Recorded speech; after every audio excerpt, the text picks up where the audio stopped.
The bright sun pierced the exposed cabin of the locomotive. A young man stirred on the dark, crumbly bed of coals that baked in the sun's heat. Raising his head, he saw a tall figure cloaked in a coal-stained, ratty long coat and hat at the train's controls. The conductor? The young man thought as he fought to sit up.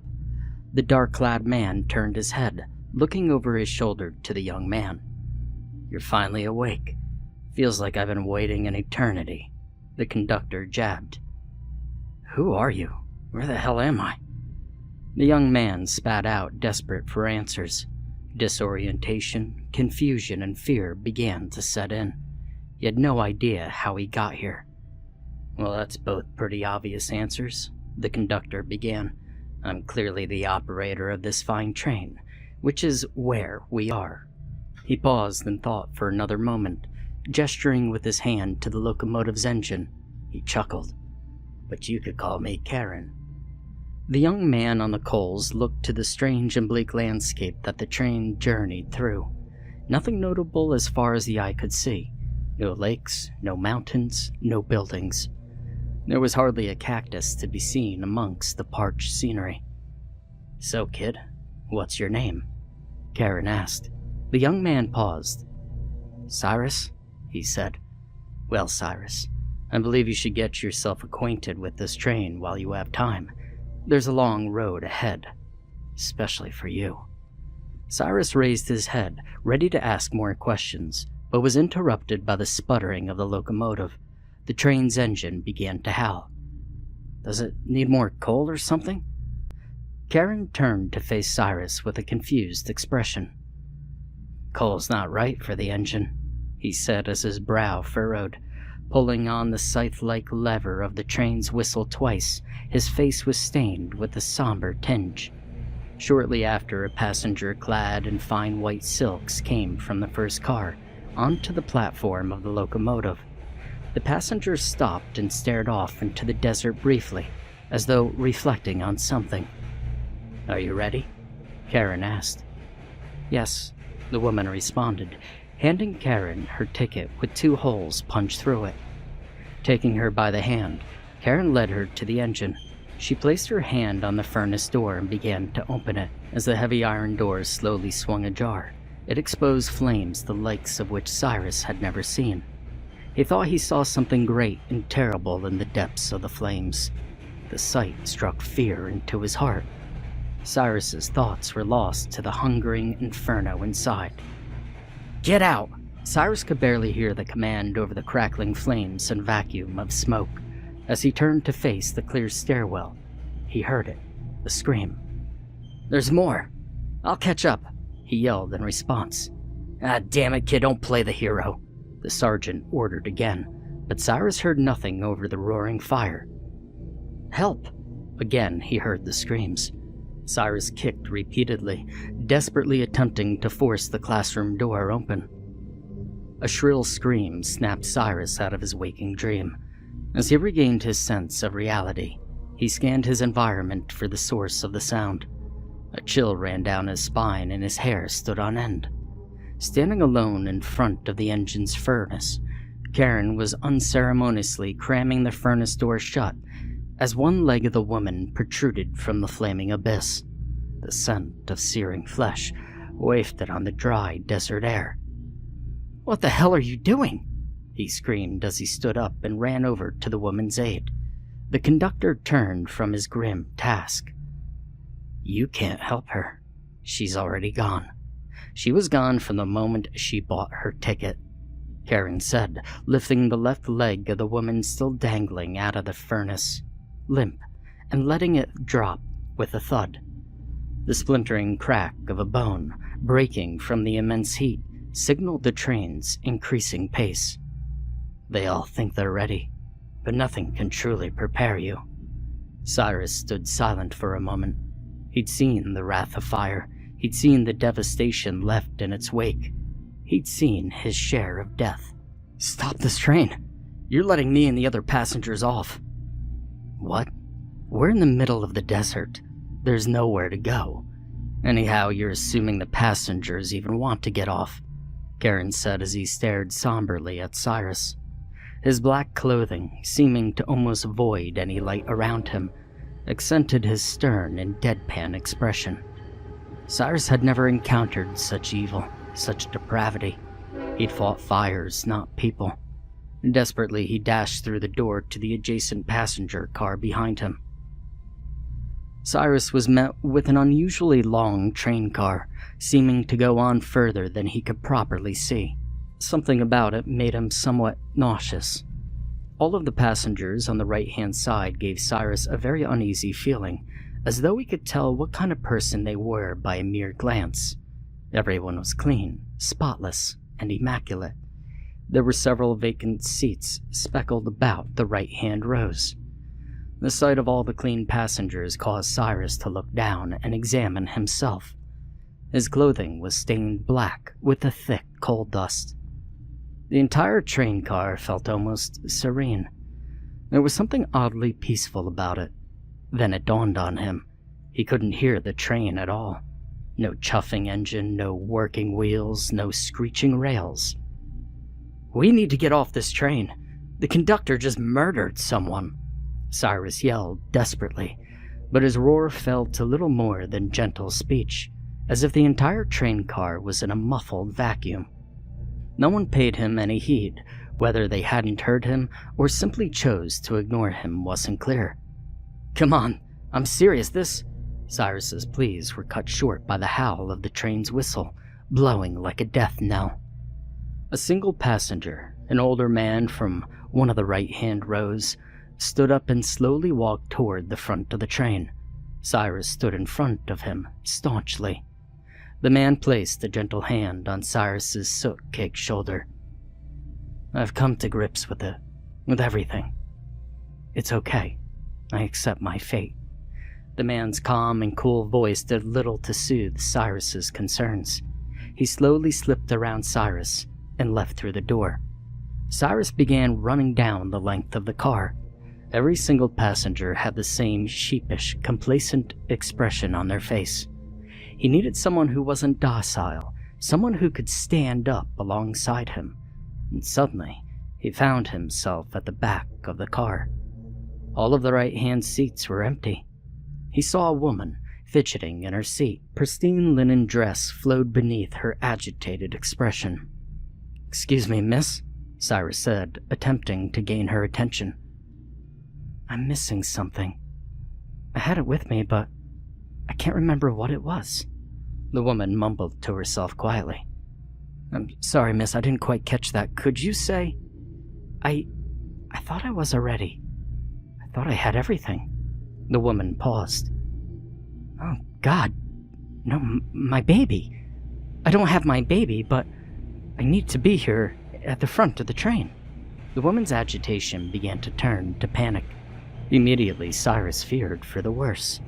Glimpses of the woman from earlier, her leg dangling from the furnace's mouth, flashed in his mind. Suddenly, as if answering his thoughts, the train began to accelerate again. Though the engine couldn't be heard, Cyrus felt the speed. He dreaded the thought of what would happen to the man who went to the front. Maybe I need to go back once we arrive at the destination, or maybe I brought her. Maybe she's still on this train. Will you help me find her, please?" The woman ranted desperately. Of course, come with me, we'll find your baby." Cyrus reached a hand to help the woman from her seat. Something caught his eye, and he paused, befuddled. Looking through the windows, he couldn't see anything. No desert, no landscape. All he could see was thick white fog. "Miss, how long ago did we pass the desert?" The woman looked at him, confused. "What desert? Why do you want to find a desert? We need to find my daughter." "Right. Okay, well, I don't see any babies in this car."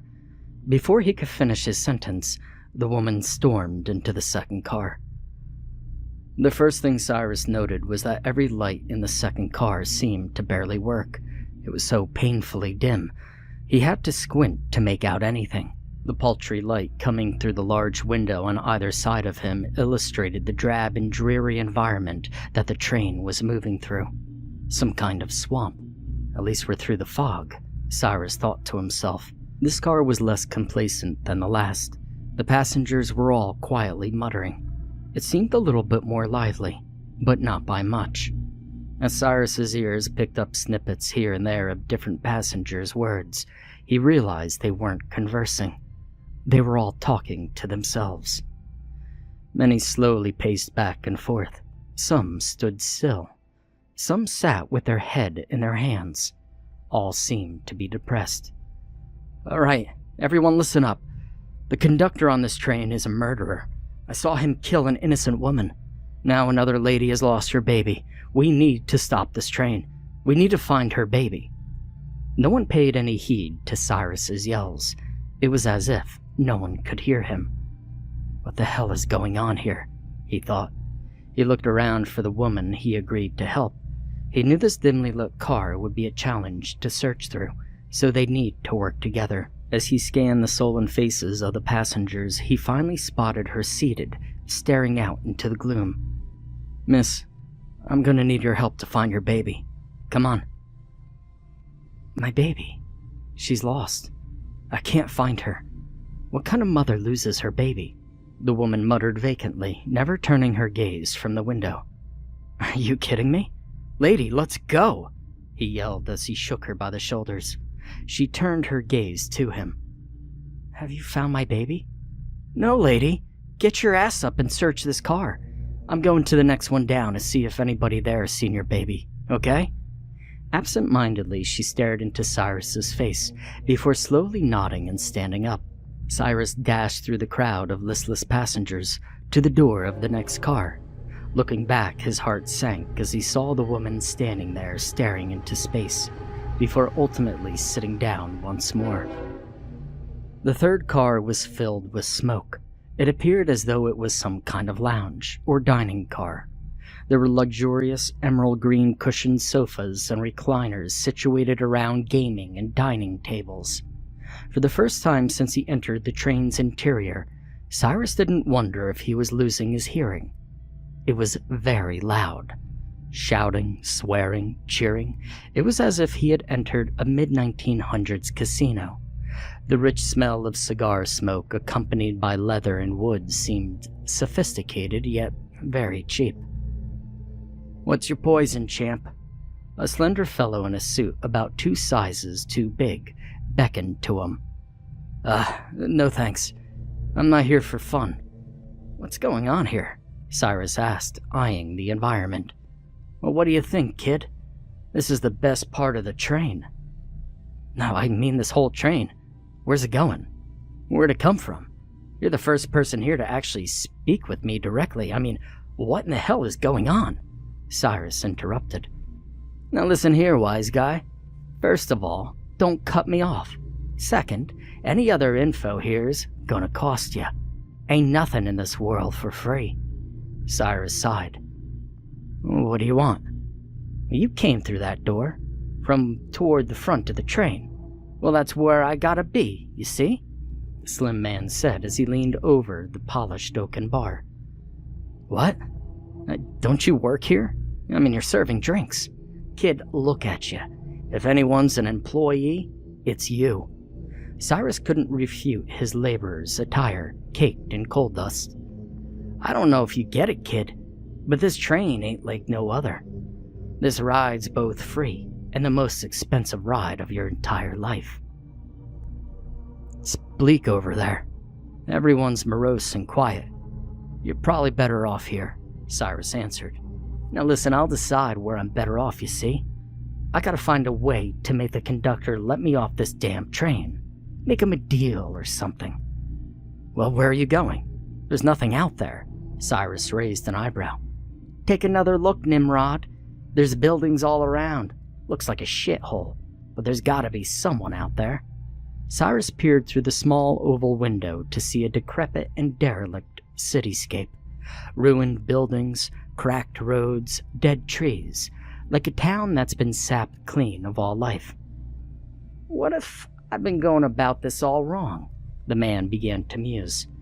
"What if I've been living a terrible life?"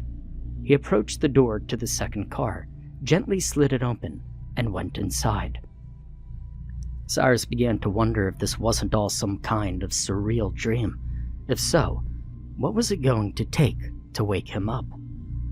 As the clamoring continued to rage on, it grew to be a little more than Cyrus could take. He squeezed through the crowds of gambling, arguing, and drinking strangers to finally reach the door to the fourth car. As he wrapped his fingers around the door's handle, he could feel a strange warmth. It stirred memories.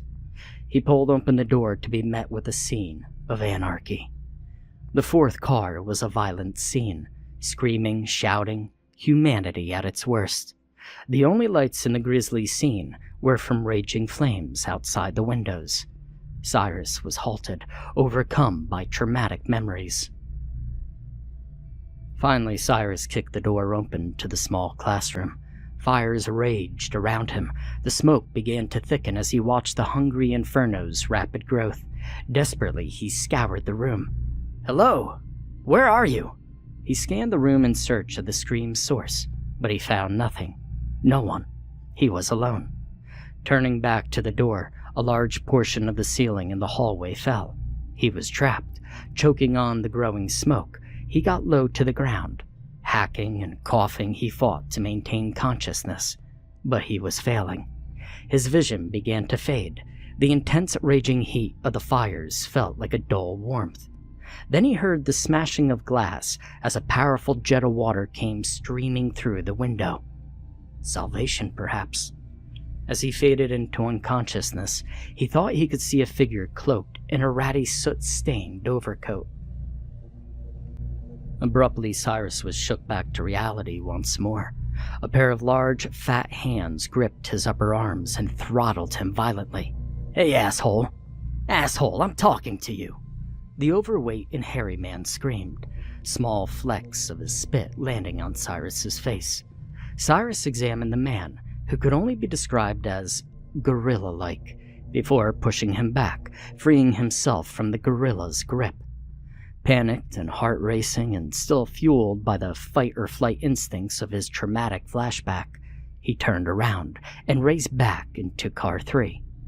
Cyrus turned, pressing his back to the door, and fell to the floor. Panting and drenched in sweat, he looked to the gaudy lounge in front of him. No one took notice. Then he saw something that caused a pit to form in the depths of his stomach. The scene outside the window was the familiar dilapidated cityscape as when he had left this car, but the fourth car appeared to be moving through a fiery, hellish land. "There's something very wrong on this train," Cyrus thought to himself. Determined, he walked over to the bar, grabbed the small glass that hosted a dark brown liqueur, and gulped it down. It tasted of rum, but through the adrenaline, he felt no burn. Cyrus ignored the cacophony and stormed back into the fourth car, ready to face his own personal hell. Walking through the threshold was like entering another world. Chaos doesn't do justice to the scene that Cyrus bore witness to. Attempting to ignore the engulfing flames outside of the train car, he fixated on a man laying on the ground, having the daylights beaten out of him by a short and surly woman. It was hard to tell if the man was unconscious or dead. Taking a few steps forward, a familiar thick-fingered fist landed on the side of Cyrus's head, knocking him to the floor and putting a distinct daze into his mind. He looked up shakily to see the gorilla man standing over him. Cyrus noted that the man wore a bright, fuzzy purple suit, the caricature of a pimp. Before Cyrus could attempt to stand, the thick brass base of a cane was planted in his chest, pinning him to the floor. "How the hell did you get through that door? How do you get it to even open?" the brutish pimp demanded. As if delivered by an angel, an old wooden chair suddenly came crashing down over the pimp's head, causing him to fall to the floor beside Cyrus, reeling in agony. Cyrus never saw where the chair came from, or who brought it upon the gorilla's head, but he wasn't about to waste time finding out. Racing as fast as he could, Cyrus, still addled from the previous hit, deftly managed to maneuver around one conflict after another. The din was deafening. Cyrus wondered how this car even stayed intact. And finally, after shifting around a man repeatedly punching the wall, Cyrus made it to the door, and without hesitation, he yanked it open and dived through. The door slid shut behind him. Cyrus raised his head to look around. A strange, weightless feeling seemed to take hold of him. He saw nothing in front of him, just a vast white expanse. He looked down, but there was no ground. He was floating. Turning his head in every direction, he saw nothing but white, and panic set in. Struggling against the strange white space, Cyrus finally saw something. A massive red shape, almost incomprehensible in nature, went flying by him, rocking the entire strange dimension. "What is this place?" Cyrus screamed out. Looking around wildly, Cyrus saw what looked like another person falling past him. Gathering his courage, he attempted to swim through the weightless space. And to his surprise, it worked. Swimming as hard as he could, he caught up to the person and began falling alongside them. "Where are we?" he asked the plummeting passenger. "You're not real. None of it's real. This isn't happening," the man said as he clapped his hands over his ears and squeezed his eyes tight before slamming into a surface that wasn't there before. As he looked at the corpse in horror, the passenger's eyes opened and he began to fall once more. Other passengers began to gradually come into Cyrus's focus. All throughout this massive white space, there were people living out scenes on repeat, ad nauseum. It was as though there were clips or scenes, skipping and replaying constantly, often gruesome and violent. He'd take that previous hellish car of rage over this one. But far in the distance, he saw a tiny rectangular shape. Hoping against hope that it was a door leading to anywhere but here, he swam over to it. As he got closer, he realized it was a shop counter. Behind it, there was a young woman counting change. "Hey, what in the hell is going on in this place? How do we even get out of here?" he yelled to her as he swam closer. 57, 58, 59. She continued counting. "Hey lady," Cyrus yelled. The woman snapped out of her numerical trance and lifted her gaze from the cash box. Staring meekly at him, a strange realization seemed to wash over her. "Why, you're not a customer, are you?" she asked softly. "No. I'm trying to figure out how the hell to get off this train." He paused. It's not like there was any way to tell they were on a train anymore. "Did they punch your ticket, perhaps?" the woman asked, holding up a small piece of paper with one hole in it. As Cyrus stared at the paper, then to the woman's face, he could see the barely concealed signs of significant abuse on her. There was no amount of makeup that could cover the damage. "My boyfriend had 2 holes punched in his ticket. He got really angry and left. I haven't seen him in so long." "He left? Well, where the hell did he go?" The young lady turned her head, staring at a similar sliding door floating in the vacant space near them. "There's no way in hell that door was there before," Cyrus thought to himself. "He said he was moving on, done with me, and done with this place. I hope he's okay." She turned her gaze back down to the register somberly. "Hey, lady, I'm sure you're better off without him. Hell, he sounds like a massive dick." "Did he do that to you?" Cyrus gestured to the bruising on her face. She placed a hand on her face, and a surprised realization washed over her, and slowly she began to wander over to the door. "He did this to me? He did this to me? I need to get to the front of the train." She placed her hand on the door. "Be careful, lady. I watched the conductor murder somebody on this train, and that next car you're going into is certainly dangerous. Don't get hurt, or worse." She paused, hand on the door. "Get hurt?" She released the handle and walked back to the register. 60, 61, 62. She continued counting. "Lady, what the hell?" Cyrus yelled. Turning her gaze up to meet him, she replied, "Oh, I'm sorry. Wait, you're not a customer, are you?" In frustration, Cyrus clapped his palms over his face. "I am not doing this again. Good luck, lady." Cyrus swam over to the door, slid it open, and pulled himself through the threshold. Finally, Cyrus thought to himself with relief. Back to gravity. He stood for a moment with his eyes closed, with his feet planted firmly on the metal grate below him. He was definitely back on the train. He could feel the momentum. He opened his eyes, and he saw darkness. He scratched his head, closed his eyes tightly, then opened them again. It was pitch black. Looking to his feet, he could see the small metal grate on which he stood. He was on a balcony outside the train. There was a guardrail. Turning around, he could see the door and the rear of the car number 5. He had certainly reached the end, but there was nothing behind the train. As he stared out into the void, he noticed the one thing that could be seen outside the train: the rails. As far as was visible, the rails on which the train traveled stretched on endlessly into the pitch-black void. "I try to avoid going through the cars if I can." A familiar voice was heard from above. Cyrus turned to see the conductor, Karen, on top of the 5th car looking down to him. "It's far too easy to get wrapped up in people's petty squabbles and lifelong dilemmas. It's important to let them sort themselves out. The rest is up to the train." "And why should I listen to you? You're a murderer," Cyrus retorted, and Karen released a heavy sigh. "Well, I suppose you'll get desensitized to it all. Those who live this selfish, cruel life belong in the fires of that engine. Eventually, they go willingly." Karen stared off into the distance. "If you want more answers, then come with me."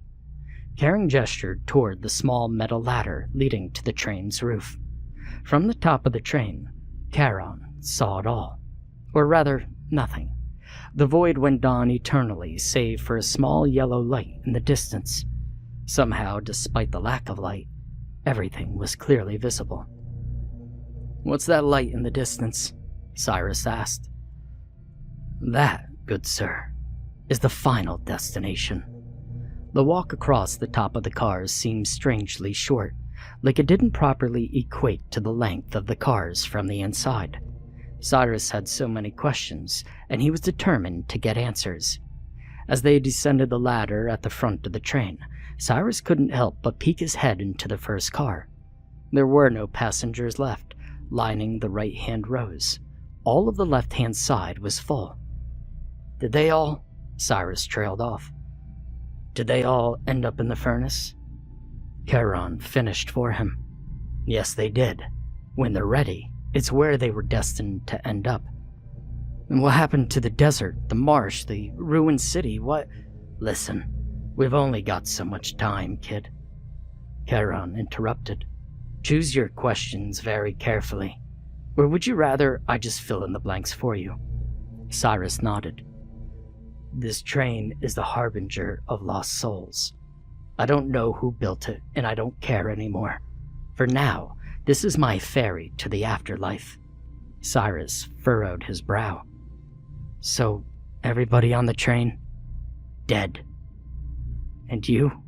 Me?" Cyrus whispered. "Honestly, I don't know for sure. We're somewhat different." Cyrus put a trembling hand to his forehead as he tried to digest the news. "So the fire in school? I never made it out, did I?" "No, you did not." The engine began to gradually wind down, and the cadence of the train slowed. You're not gonna shove me in that furnace, are you?" Cyrus asked nervously. Karen chuckled and removed his soot-stained hat. "No. We have enough momentum to make it to the end." They stood together. The glow of the distant yellowish light grew stronger. Moments later, the train had come to a stop. The platform looked somewhat rustic, if not altogether unremarkable. Other than the train platform, a few benches, and a small shelter, there was nothing else in the internal dark void. Cyrus went to take a step down, but Karen grabbed his shoulder. "Hold on there. Passengers first. It's incredibly important to check their tickets." They stood together as all the passengers from the first cars slowly and harmoniously filed off the train, showing the single hole punched on their tickets. As if entirely reinvigorated, the passengers lost their placid demeanors and looked truly at peace the moment their feet landed on the platform. "What about the other passengers, from the other cars?" Cyrus asked. "Well, they're not ready yet. Maybe on the next trip." "How many trips have you made?" Karen looked surprised, as though it's not something he had ever thought about. "Not sure. This is my last trip, though." He hung his coat over the rail and placed his hat on Cyrus's head before stepping down to the platform. "I've been on this train for as long as I can remember. I'm not even sure who or what I was in my life." Cyrus was filled with dread as he began to clue in. "So, then, who's going to run this train?" "Didn't you wonder why you could move between the cars freely? Why the passengers look to you for answers? I've done all I can for you, and I hope that letting you explore the train would serve to groom you." "I see," Cyrus said, trying not to panic. He turned to the door of the first car, left ajar. He saw the right-hand rows, once more filled, recognizing the pimp from the fourth car among them. The train, as if on a schedule of its own, slowly began to chug along. The piercing whistle echoed in the pure darkness. "What if I refuse?" Cyrus yelled in desperation. "Your alternative is a fate worse than the engine's flames," Charon responded. "One more piece of advice, so listen closely." Cyrus strained to hear, trembling where he stood. A pit formed in his stomach as despair sunk in. "Whatever happens, do not stop the train," Charon yelled as he faded into the darkness.